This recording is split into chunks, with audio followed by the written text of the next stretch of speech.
인간은 누구나 외향성과 내향성을 가지고 있으나 이 중 어떤 것이 우세하느냐에 따라 성격이 결정되며. 안녕하세요. 마음건강길 대표 함영준입니다. 오늘은 성격에 관해서 얘기를 해보겠습니다. 사람의 성격은 각양각색 천차만별이죠. 여러분은 어떤 성격이십니까? 사실 저도 제 자신의 성격이 진짜 내 성격이 무엇일까 의문을 가진 적도 많았습니다. 그럴 것이 성격은 매우 복합적인 요인의 작용으로 형성되고 또한 변화되기 때문이죠. 외향적인 측면이 있는가 하면 내향적인 측면도 있고, 대담한 점이 있는가 하면 의외로 소심한 점, 쪼잔한 면도 있거든요.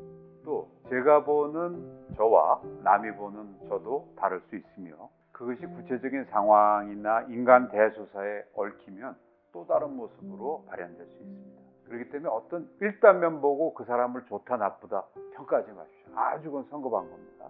성격은 개인의 사고, 감정, 그리고 행동의 습관적인 방식을 말합니다. 성격에 대한 연구는 이미 고대부터 시작됐는데, 바빌론과 그리스 시대부터 유래된, 여러분 이름 들어서 아시겠죠? 애니어그램이라는 게 있습니다. 이 애니어그램은 인간 유형을 9가지로 나눴습니다. 개혁가, 조력가, 성취자, 예술가, 사색가, 충성가, 낙천가, 지도자, 중재자. 여러분 여기 어디 속하십니까? 아마 여러 가지가 서로 이렇게 혼합이 되어 있을 겁니다. 그 중에서 어떤 것이 나는 비교적 우세하다라고 얘기할 수 있겠죠. 우리나라 전통 한의학인 사상체질, 역시 그 내부 장기의 크고 작음에 따라서 태양인, 태음인, 소양인, 소음인으로 그 체질과 성격을 구분했죠. 20세기 초 독일의 정신병리학자 에른스트 크레츠머, 이분은 사람의 골격으로 성격을 3가지로 분류했습니다. 세장형, 키가 크고 마른 체형, 조용하고 생각이 많고 예민하며 다소 신경질적. 역사형, 근육형이죠.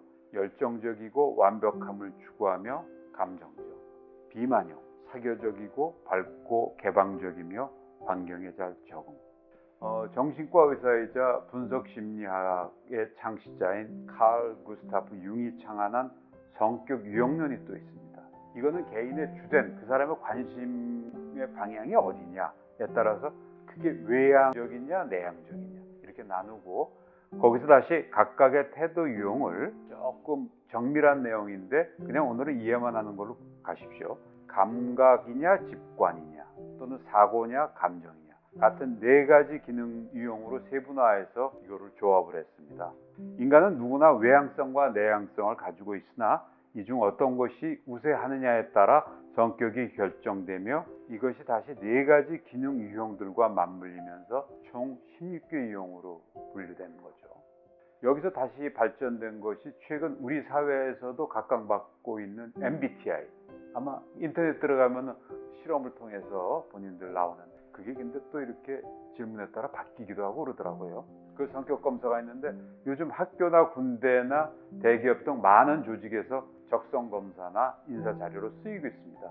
이것은 기본적으로는 아까 얘기한 구스타프 융의 성격 유형론을 토대로 인간의 정신적 사고 패턴을 외향이냐 내향이냐, 감각이냐 직관이냐, 사고냐 감정이냐, 판단이냐 인식이냐 등 4가지로 분류해서 이것이 조합된 양식을 통해 16가지 성격 유형을 설명했습니다.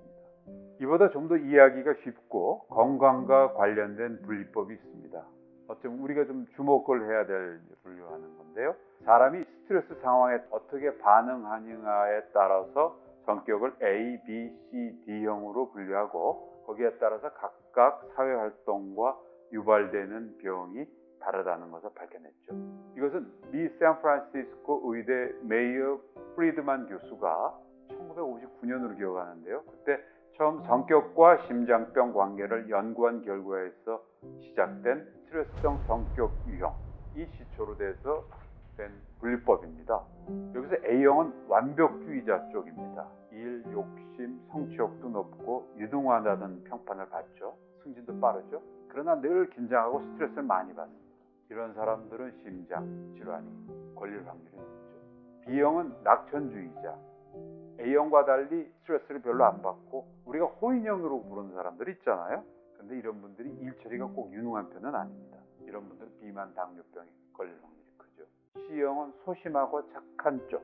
기분 나빠도 내색 안 하고 묵묵히 일 수행하고 우리 부하 직원이나 후배로 최고죠. 근데 이런 사람들은 스트레스를 제대로 풀지 못해서 나중에 암 걸릴 확률이 큽니다. D형은 매사 부정적이고 적대적인 사람. 각 조직에 좀 가끔 이런 분들이 있죠. 원래 타고난 성격의 소유자도 있지만 이런 일 저런 일 제대로 안 풀리고 스트레스 쌓이다 보면 이런 성격으로 변할 수도 있습니다. 조기 사망 별로 없습니다. 이처럼 인간의 성격은 복합적이고 다양한 면이 공존해서 A형이면서도 C형 특징을 공유하거나 B형 같은 호인형이 D형으로 변할 수도 있습니다. 이 다음에는 이 A, B, C, D형을 각기 나눠서 차례대로 한번 저희가 검토해 보겠습니다. 오늘 시청해 주셔서 대단히 감사합니다.